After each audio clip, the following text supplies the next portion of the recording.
Hello বন্ধুরা, আমার ছোট্ট বন্ধুরা, তোমাদেরকে আমি আজকে কতগুলো অঙ্ক করে দেখাবো। আমি তোমাদের বুঝাবো জিনিসটা কেমন করে হচ্ছে। তোমাদের মধ্যে অনেকেই আমাকে মেসেজ করছো বা ইমেল লিখছো যে স্যার আপনি তো ভিডিও করতে নাকি, এখন তো শুধু ছবি দিচ্ছেন। অ্যাকচুয়ালি কী হয়েছে না, আমার কিছু সেট আপের সমস্যার জন্যে আমি ভিডিও করতে একটু অসুবিধা হয়েছিল। যাই হোক, আমি আজকে তোমাদের সামনে কিছু অঙ্ক নিয়ে আসছি। প্রথমেই দেখো লেখা আছে find the value of f dash x বার করতে আছে ফ্রম ফার্স্ট প্রিন্সিপাল। যে এখানে এফ এক্স মানে হচ্ছে সাইন ইনভার্স লগ এক্স। ভালো করে ছবিটা দেখো, এখানে এফ এক্স মানে সাইন ইনভার্স লগ এক্স। তোমাকে বার করতে হবে F dash x from first principal. প্রথমে দেখে দিচ্ছি আমি যে এটা যদি আমাকে এমনি বার করতে হতো তাহলে কী উত্তর হতো, সেটা কিন্তু জানা খুব দরকার। দেখো এখানে এফ এক্স মানে সাইন ইনভার্স লগ এক্স আছে। তুমি ভাবো এটাকে মনে মনে সাইন ইনভার্স এক্স আছে, তাহলে সাইন ইনভার্স এক্স হলে তার ডেরিভেটিভ কত হয়? 1/√1 মাইনাস এক্স স্কোয়ার। তাহলে এখানে 1/√1 মাইনাস এক্স স্কোয়ার তার হবে না? কোনটাকে তুমি এক্স ভেবেছিলে? লগ এক্সটাকে এক্স ভেবেছো, তাহলে এখানে তোমার হবে 1/√1 মাইনাস লগ এক্সের স্কোয়ার। আর এবারে এক্সের ডেরিভেটিভ তখন ইন্টু 1 হয়ে যায়, তার জন্যে সাইন ইনভার্সের এক্সের ডেরিভেটিভ 1/√1 মাইনাস এক্স স্কোয়ারই হয়ে যায়। কিন্তু এখানে তো লগ এক্স আছে, এক্স তো নাই, তাহলে লগ এক্সের আবার ডেরিভেটিভ হবে, তাহলে ইন্টু লগ এক্স, এই লগ এক্সের ডেরিভেটিভ মানে ইন্টু 1/x, কারণ আমরা জানি DD x of log x মানে 1/x। তাহলে উত্তরটা কী হবে?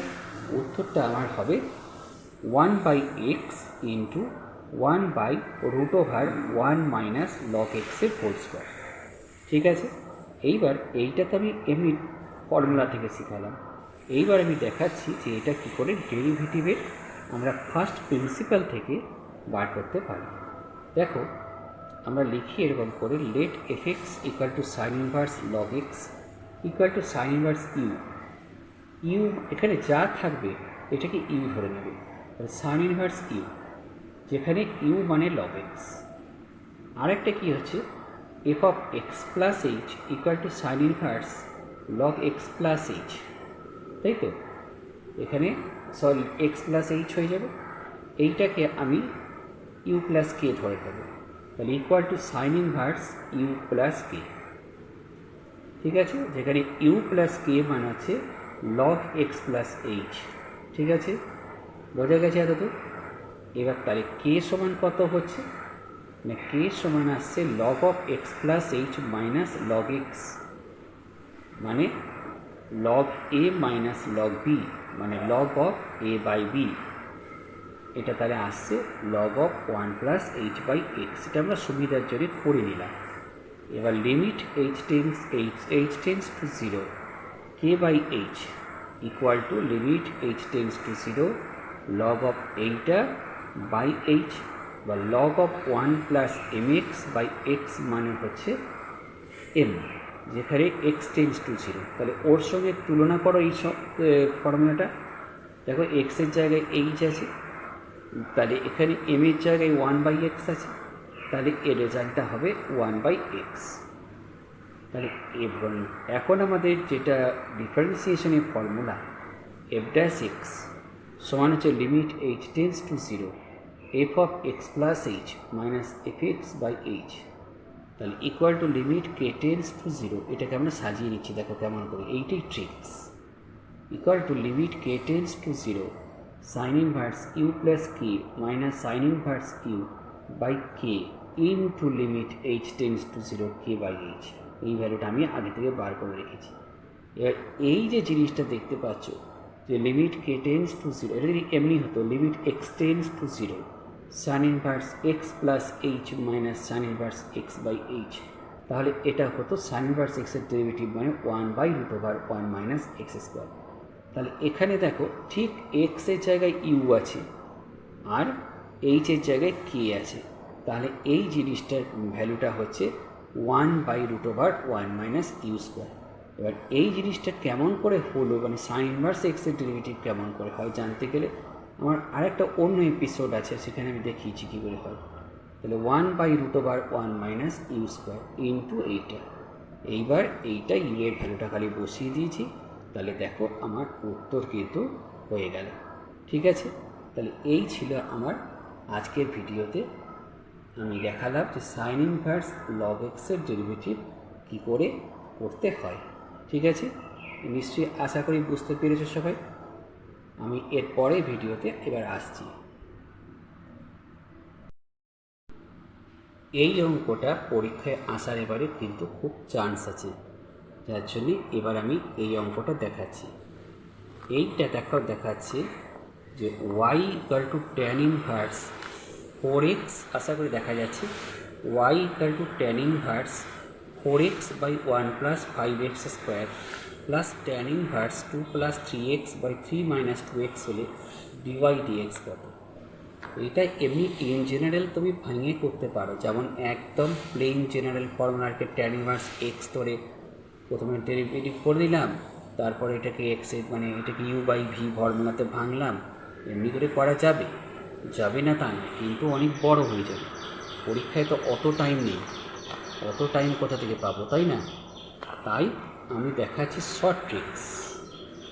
আমি দেখাচ্ছি এইটাকে আমি করছি কি, y = tan inverse 4x/1 + 5x² আমি লিখছি tan inverse 5x - x/1 + 5x × x। তাহলে এইটা একটা ফর্মুলায় পড়ে যায়, tan inverse a - tan inverse b। এইটা আমি লিখে নিয়েছি। আর এইটাকে আমি 3 দিয়ে ডিভাইড করি। তোমার মনে হতে পারে যে এটাকে 3 দিয়ে হট করে স্যার ডিভাইড করলে পারে। এই নিচে দেখো এটা 1 প্লাস বা 1 মাইনাস আসছে, তাহলে নিশ্চয়ই এখানটা 3 থাকবে না, তাহলে সেই জন্য 3 দিয়ে ডিভাইড করেছি। 3 দিয়ে ডিভাইড করেও যে ব্যাপারটা এসেছে তাতেও আমার এটা tan inverse a plus tan inverse b হয়েছে। এতে tan ইনভার্স x পার্টটা কেটে গেছে। এবার তাহলে y সমান খালি রয়েছে এই দুটো, এইটা তো কনস্ট্যান্ট, এটার ডেরিভেটিভ 0 হয়ে যাবে। তাহলে dy/dx সমান 5/1 + 5x² 5 করতে গেলে প্রথমে এটাকে tan ইনভার্স x ভেবে ডেরিভেটিভ করলাম 1/1 + x², x মানে এখানে 5x² ইন্টু 5x এর ডেরিভেটিভ যখন করলাম 5 × x এর ডেরিভেটিভ 1 মানে 5। ঠিক আছে, তাহলে এইটা হলো আমার অ্যান্সার। আশা করি তোমাদের ভালো লেগেছে, তোমরা বুঝতে পেরেছো। ঠিক আছে, আরেকটা ভিডিও আমি আজকে সকালে ছেড়েছি, যেমন 40কে দুটি বর্গের অন্তররূপে প্রকাশ করো, মানে এই রকম, বা 32কে বা হয়তো 36কে আমাদের দুটি বর্গের অন্তররূপে প্রকাশ করো, এই রকম যখন কোশ্চেন আসে তখন এটা হতে পারে নিচু ক্লাসের অঙ্ক, কিন্তু এটা আমাদের জানা দরকার। এটা কি করে করব না, 4ab মানে হচ্ছে a + b² - a - b²,